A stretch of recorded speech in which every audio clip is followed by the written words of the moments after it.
Bonjour, bienvenue à cette deuxième vidéo de la semaine 1 de notre formation internationale en astronomie pour enseignants. Dans cette vidéo, nous abordons une question de base. Qu'est-ce que l'astronomie? En fait, l'astronomie, le mot lui-même signifie comme la loi des astres, en fait l'étude des astres, mais j'aime bien la définition que je vous montre à l'instant. L'astronomie est l'étude de tous les objets célestes, c'est l'étude de tout ce qui a déjà existé, tout ce qui existe et tout ce qui existera un jour. On peut rester surpris au premier abord quand on voit cette définition, mais quand on y pense, c'est logique. L'univers, dans le fond, l'astronomie, c'est l'étude de l'univers, et l'univers, c'est tout ce qui existe. Et l'univers a une histoire, donc c'est aussi l'étude de tout ce qui a déjà existé et tout ce qui existera un jour. L'astronomie essaie de voir aussi comment le tout évolue dans le temps et comment c'était dans le passé depuis les tout débuts. Mais ce qui est intéressant avec l'idée que c'est tout ce qui existe, c'est que souvent, on a tendance à se voir séparé de l'univers. Alors, surtout avec les enfants, on parle de la Terre et du ciel comme étant deux choses séparées, ou la Terre et l'espace aussi comme étant deux choses séparées, alors que quand on y pense, la Terre, c'est une petite planète qui fait partie de l'espace, qui fait partie de l'univers. Donc, l'astronomie, c'est aussi l'étude de la Terre, de son évolution et de notre évolution sur la Terre, et c'est aussi notre histoire, puisque la Terre a aussi une histoire dans tout ça. Alors, c'est un domaine extrêmement vaste, comme on va le voir, j'y reviens dans quelques minutes. Mais avant de parler de ça, je voudrais vous aussi un peu parler qu'est-ce qu'un astronome? Qui peut se définir comme étant astronome? En fait, il y en a un peu deux sortes. Il y a les chercheurs, les astronomes professionnels, donc l'astronomie professionnelle, qui est vraiment le domaine de la recherche. Et il y a aussi l'astronomie amateur, dans le fond que n'importe qui a un intérêt en astronomie peut devenir un astronome amateur. L'astronomie professionnelle, dans le fond, les chercheurs, évidemment, ont fait de longues études. Souvent, en fait, en général, il faut aller chercher un doctorat en astronomie pour faire de la recherche dans le domaine. Ce qui peut être intéressant de penser ou de faire penser aux élèves, c'est qu'ils s'imaginent quelqu'un qui fait de l'astronomie, qu'ils s'imaginent un astronome. Alors, probablement que dans votre tête, déjà, vous voyez, très souvent, c'est un homme que les gens vont dessiner, alors que le domaine se féminise de plus en plus. En fait, il y a beaucoup de femmes maintenant en astronomie aussi. Et on va souvent penser à quelqu'un qui regarde à travers un télescope, un peu comme on voit ici sur le dessin. Pourtant, ça, ce sont les astronomes amateurs qui regardent maintenant à travers les télescopes, à mettre l'œil directement au télescope. L'astronomie professionnelle, oui, il y a de l'observation, mais tout se fait avec des caméras numériques très sensibles maintenant. Alors, au lieu de mettre l'œil directement au télescope, les caméras vont prendre les images et par la suite, le travail d'analyse se fait sur ordinateur. Les caméras sont beaucoup plus sensibles que l'œil, permettent de voir des types d'ondes que nos yeux ne peuvent pas détecter, comme par exemple les radiotélescopes. Et en plus, les données vont être exactes, alors qu'avec notre œil, si on dessine, il y a toujours place à interprétation. Alors aussi, quand on pense aux télescopes spatiaux, comme par exemple le télescope spatial Hubble qui est en orbite autour de la Terre, il serait impossible pour les astronomes d'aller en orbite à chaque fois qu'ils veulent regarder, mettre l'œil à travers le télescope. Donc maintenant, la recherche se fait avec des caméras très sensibles. C'est beaucoup de travail d'analyse et certains astronomes sont même des théoriciens, donc ils ne vont jamais utiliser des données de télescope. Ils vont plutôt faire des modèles informatiques pour expliquer certains phénomènes de l'univers. Alors, ça, c'est le travail des chercheurs. L'astronomie amateur, que n'importe qui peut faire, évidemment, il y a beaucoup d'observations. Plusieurs vont aimer observer le ciel, vont s'équiper, par exemple, avec des bons télescopes. D'autres vont plus aller avec l'astrophotographie. Les caméras numériques maintenant nécessaires pour faire l'astrophotographie sont rendues beaucoup plus accessibles. Donc, les gens vont prendre des magnifiques photos à partir de leur propre télescope. Certains vont faire beaucoup de lectures, être intéressés par les domaines de recherche en astronomie, apprendre plus sur l'univers, sans nécessairement beaucoup observer le ciel. D'autres vont fabriquer leur télescope. Je vous montre tout ça, en fait, pour vous montrer qu'il n'y a pas de mauvaise ou de bonne façon de faire l'astronomie. Tout dépend de nos intérêts et de qu'est-ce qu'on veut faire. Dans le fond, qu'est-ce qui nous intéresse le plus dans notre intérêt pour l'univers. Alors, comme je vous disais plus tôt, l'astronomie, c'est un domaine multidisciplinaire et je vous montre ici quelques options et ça peut être aussi différents angles avec lesquels vous pouvez aborder le domaine de l'astronomie en classe avec vos élèves.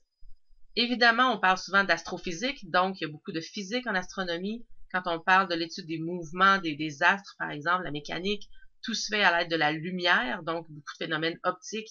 Ici, bon, les étoiles avec la thermodynamique, on pourrait en nommer plusieurs.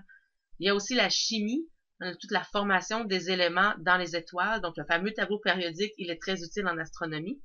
la composition des objets célestes aussi, qu'est-ce qu'on retrouve dans différentes nébuleuses ou peu importe qu'est-ce qu'on étudie dans l'espace. Si vous voulez faire des calculs avec la notation exponentielle, l'astronomie se prête très bien en exemple, puisque ce sont des nombres très très grands, les grandeurs, les distances. Bref, c'est une façon de rendre certains calculs plus intéressants si vous apportez des notions astronomiques derrière tout ça. Maintenant, on parle aussi d'astrobiologie, un domaine en émergence, une étude sérieuse des possibilités de vie extraterrestre. On découvre des exoplanètes, des planètes à l'extérieur du système solaire, donc autour d'étoiles lointaines. De plus en plus, on est capable d'étudier peut-être qu'est-ce qu'il y aurait à la surface, donc voir dans l'atmosphère, d'étudier l'atmosphère de ces planètes-là, est-ce qu'il pourrait y avoir de la vie, et ça nous force aussi à étudier la vie sur Terre, comme par exemple les cas super intéressants des extrémophiles, ces organismes qui vivent dans des conditions extrêmes, comme très chaud, très salé, très acide, excusez-moi. Donc, ça nous permet de voir dans la vie pourrait se développer sur d'autres mondes, peut-être dans des conditions plus extrêmes qu'on trouve en général sur la Terre. Un domaine qui me passionne particulièrement beaucoup. On parle aussi de géologie. Plusieurs géologues vont faire partie des équipes qui vont étudier les différentes planètes ou lunes ou planètes naines dans notre système solaire. Ce sont eux qui sont les meilleurs pour étudier les différentes formations géologiques qu'on retrouve à la surface de ces mondes-là. Donc, si vous êtes intéressé par la géologie, vous pourriez, par exemple, comparer les surfaces de différentes planètes. Ce serait une façon d'aborder l'astronomie en même temps. On peut aussi aborder l'astronomie d'un côté des sciences humaines, comme par exemple l'histoire. Donc, toute l'histoire de l'astronomie, c'est en observant le ciel que les gens ont développé différentes théories pour expliquer notre place dans l'univers, comment tout ça a évolué. Parfois, il y avait des théories qui étaient erronées.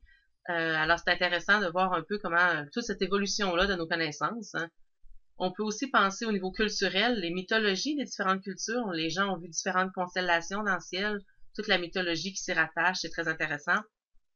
Le point de vue technologique, les télescopes, les outils, les instruments qui sont utilisés maintenant, ce sont des objets à la fine pointe de la technologie. Donc, c'est intéressant de voir comment on repousse les limites du possible afin d'étudier de plus en plus les objets très lointains, très peu lumineux.